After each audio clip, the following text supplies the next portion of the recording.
सबसे पहले क्षेत्र में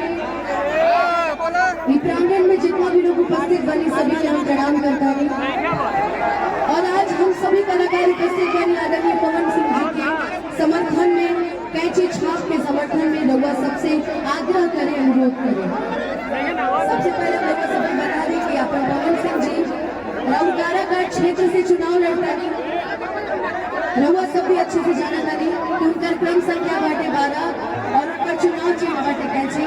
तो जितना भी लोग, जितना भी एजा उपस्थित बानी, हम चाहा कि ई जोन जोश बाटे, ई जोन प्यार बाटे, एक जून के होए वाले मतदान में रउआ सब जा करके बूथ पर इहे जोश, इहे प्यार दिखावे के बाद और अपना पवन सिंह जी के सांसद बना के भेजे के बाद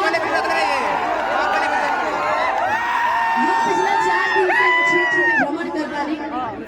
अगर विकास करे के बाटे तो हम चाहत कि अबकी बेर के जो चुनाव होके अपना बेटा के चुनी, अपना बेटा के लाई, अपना बेटा के खूब सम्मान दी, प्यार दी और 1 तारीख के माला पहना देवे के बना जी।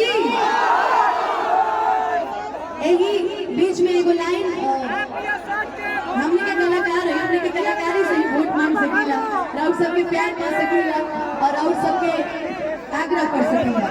एगो लाइन है हमने के भैया नहीं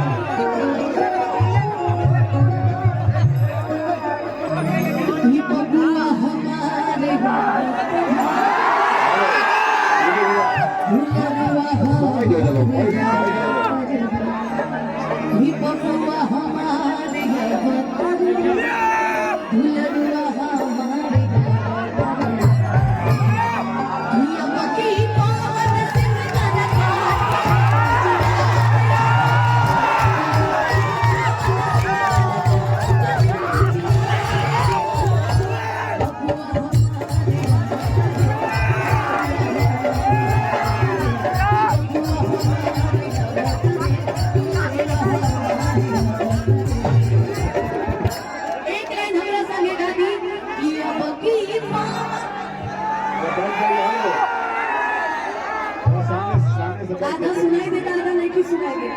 जे पवन सिंह जी के साथ